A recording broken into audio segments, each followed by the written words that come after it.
कुछ रिश्ते होते हैं जो आपको अंदर तक झकझोर देते हैं। वो इतने उलझे हुए, इतने दर्दनाक होते हैं कि लगता है जैसे किसी तूफान में फंस गए हों। और जब वो तूफान गुजरता है तो हम सोचते हैं ये सब क्या था? क्या ये बस एक खराब अनुभव था या हमारे जीवन की किसी बड़ी पहेली का एक जरूरी हिस्सा? और सवाल सिर्फ ये नहीं है कि ये मेरे साथ क्यों हुआ, बल्कि ये भी है कि इस अनुभव ने मुझे क्या बनाने की कोशिश की है। बिल्कुल। आज हम इसी सवाल की गहराई में उतर रहे हैं। हमारे पास कुछ नोट्स और अंश हैं जो एक बहुत ही दिलचस्प नज़रिया पेश करते हैं। वो कहते हैं कि जिन्हें हम अक्सर टॉक्सिक रिश्ता कहकर खारिज कर देते हैं, वो असल में हमारी आत्मा के विकास के लिए एक तरह का कार्मिक भुगतान हो सकते हैं। आज का हमारा मिशन इसी विचार को समझना है कि क्या हमारे सबसे मुश्किल रिश्ते हमारी सबसे बड़ी कमजोरी नहीं, बल्कि हमारे सबसे बड़े शिक्षक हो सकते हैं। तो चलिए शुरू करते हैं। इस विचार को समझने के लिए सबसे पहले ये साफ करना जरूरी है कि हम यहाँ सिर्फ एक मुश्किल या खराब रिश्ते की बात नहीं कर रहे हैं।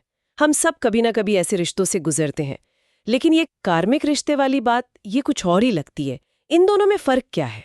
ये एक बहुत जरूरी सवाल है, क्योंकि हर खराब रिश्ता कार्मिक हो ये जरूरी नहीं। इन लेखों के मुताबिक फर्क क्यों में छिपा है।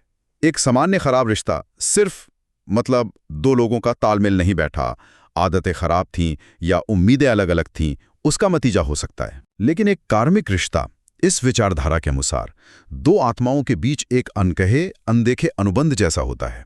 इसकी जड़ें इस जीवन से भी ज्यादा गहरी हो सकती हैं। ये उन आत्माओं के बीच बनता है जिनके बीच कोई अधूरा हिसाब, कोई अनसुलझा सबक या कोई ऊर्जा का लेन देन बाकी रह गया हो। अनदेखा अनुबंध, ये सुनने में ही बहुत भारी लगता है। इसका मतलब है कि जब हम ऐसे किसी व्यक्ति से मिलते हैं तो हमें जो एक अजीब सा खिंचाव महसूस होता है, वो सिर्फ शारीरिक या भावनात्मक आकर्षण नहीं है। इन नोट्स में इसी अजीब से खिंचाव पर बहुत जोर दिया गया है। ये एक चुंबकीय ताकत जैसा होता है जो आपको उस व्यक्ति की ओर खींचता है, भले ही आपका दिमाग चिल्ला चिल्ला कर कह रहा हो कि ये तुम्हारे लिए सही नहीं है। सही? ये खिंचाव अक्सर तुरंत और बहुत गहरा होता है। आपको ऐसा महसूस हो सकता है जैसे आप इस इंसान को पहले से जानते हैं, जबकि आप उनसे अभी अभी मिले हैं।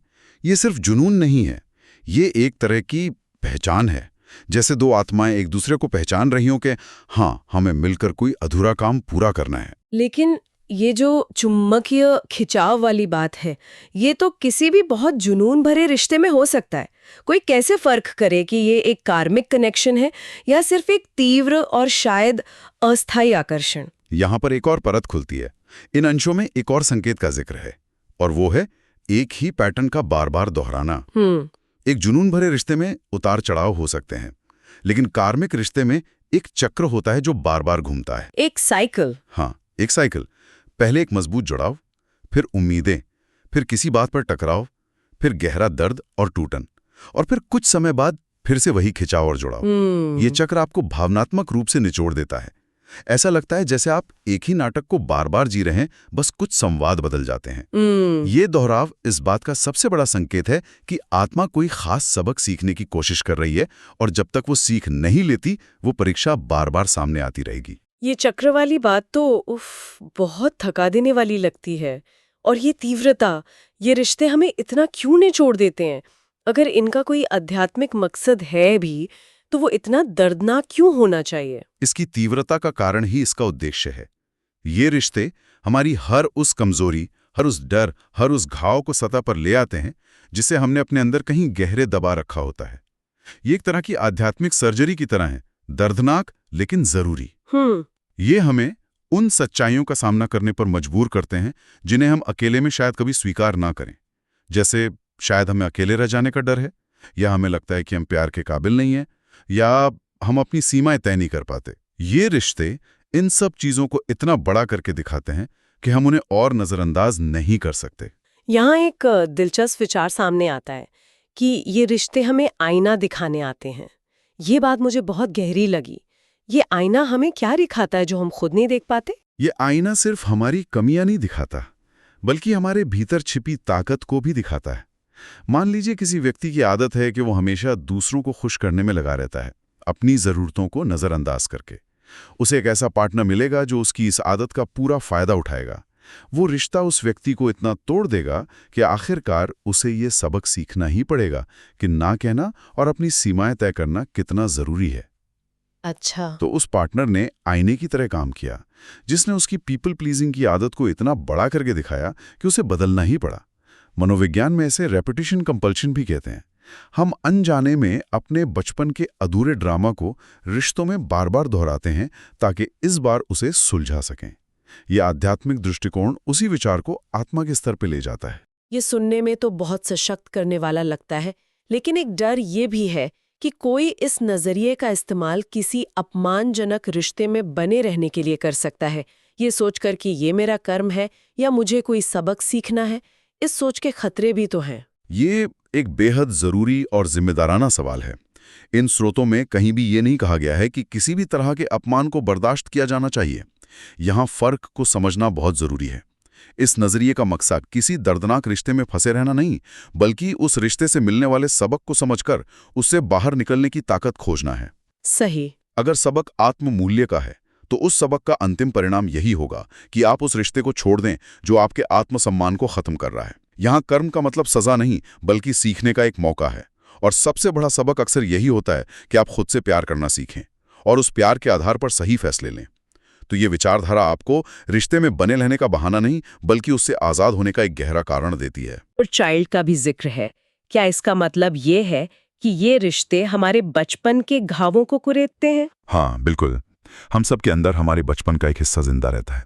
वो बच्चा जो कभी डरा था, जिसे अनदेखा किया गया या जिसे बिना शर्त का प्यार नहीं मिला। बड़े होकर हम उन घावों पर मरहम लगा लेते हैं, लेकिन वो भरते नहीं हैं। ये दर्दनाक कार्मिक रिश्ते अक्सर उसी भीतरी बच्चे के पुराने घावों को सीधे सीधे कुरेदते हैं। वो हमें ठीक वैसा ही महसूस कराते हैं जैसा हमें बचपन में महसूस हुआ था, बेबस, अकेला या नाकाबिल। और ये बहुत दर्दनाक होता है। हाँ। लेकिन इसका उद्देश्य हमें फिर से बच्चा बनाना नहीं, बल्कि इस बार एक वयस्क के तौर पर अपने उस भीतरी बच्चे को वो सुरक्षा और प्यार देना है जो उसे तब नहीं मिला था। इसका अंतिम लक्ष्य अपनी खोई हुई शक्ति को वापस पाना है। हम सीखते हैं कि हमारी खुशी और सुरक्षा के लिए कोई और जिम्मेदार नहीं है, हम खुद हैं। तो इसका मतलब ये दर्द सिर्फ दिल टूटने का दर्द नहीं है, ये आत्मा के स्तर पर हो रहे एक बड़े बदलाव का संकेत है।